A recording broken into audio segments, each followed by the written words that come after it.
آپ صلی اللہ علیہ وآلہ وسلم فرما رہے تھے کہ تمام اعمال کا دار و مدار نیت پر ہے، اور ہر عمل کا نتیجہ ہر انسان کو اس کی نیت کے مطابق ہی ملے گا۔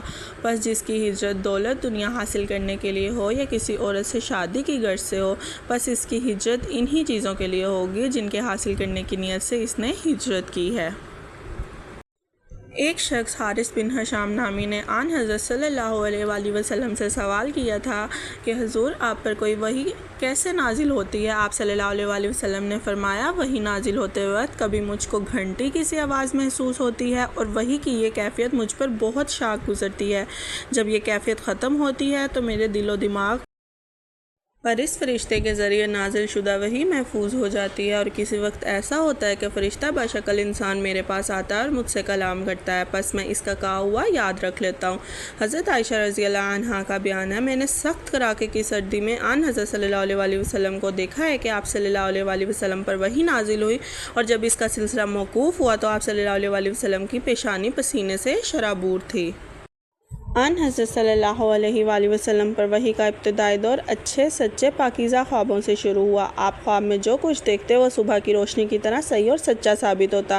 پھر من جانب قدرت آپ تنہائی پسند ہو گئے، اور آپ صلی اللہ علیہ وآلہ وسلم نے غار حرا میں خلوت نشیبی اختیار فرمائی، اور کئی دن اور رات وہاں مسلسل عبادت اور یاد الہی و ذکر و فکر میں مشغول رہتے۔ جب تک گھر آنے کو دل نہ چاہتا توشہ ہمراہ لیے ہوئے وہاں رہتے۔ توشہ ختم ہونے پر ہی اہلیہ محترمہ حضرت خدیجہ رضی اللہ عنہا کے پاس تشریف لاتے، اور کچھ توشہ ہمراہ لے کر پھر وہاں جا کر خلوت غزی ہو جاتے۔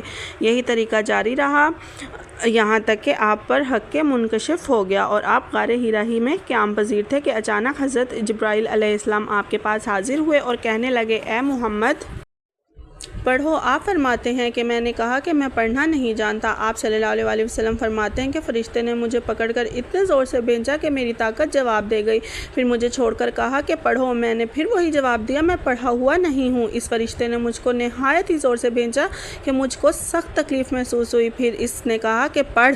میں نے کہا کہ میں پڑھا ہوا نہیں ہوں۔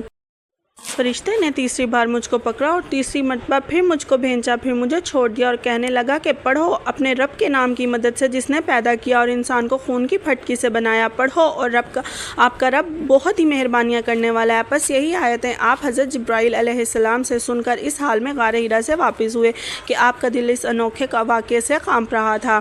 آپ حضرت خدیجہ رضی اللہ عنہا کے ہاں تشریف لائے اور فرمایا، مجھے کمبل اڑا دو۔ مجھے کمبل اڑا دو۔ لوگوں نے آپ کو کمبل اڑا دیا۔ جب آپ کا ڈر جاتا رہا تو آپ نے اپنی زوجہ محترمہ حضرت خدیجہ رضی اللہ عنہا کو تفصیل کے ساتھ یہ واقعہ سنایا، اور فرمانے لگے کہ مجھ کو اپنی جان کا خوف ہو گیا ہے۔ آپ کی اہلیہ محترمہ حضرت خدیجہ رضی اللہ عنہا نے آپ کی دھارس بندھائی اور کہا کہ آپ کا خیال صحیح نہیں ہے، خدا کی قسم آپ کو اللہ کبھی رسوا نہیں کرے گا۔ آپ تو اخلاق فاضلہ کے مالک ہیں، آپ تو کنبہ پرور ہیں، بے کسوں کا بوجھ اپنے سر پر رکھ لیتے ہیں، مفلسوں کے لیے آپ کماتے ہیں، مہمان نوازی میں آپ بے مثال ہیں، اور مشکل وقت میں آپ امر حق کا ساتھ دیتے ہیں۔ ایسے اوصاف حسنہ والا انسان یوں بے وقت ذلت و خواری کی موت نہیں پا سکتا۔ پھر مزید تسلی کے لیے حضرت خدیجہ رضی اللہ عنہا آپ صلی اللہ علیہ وآلہ وسلم کو ورقہ بن نوفل کے پاس لے گئیں، جو آپ کے چچا زاد بھائی تھے اور زمانہ جاہلیت میں نصرانی مذہب اختیار کر چکے تھے اور عبرانی زبان کے کاتب تھے، چنانچہ انجیل کو بھی حسب منشاء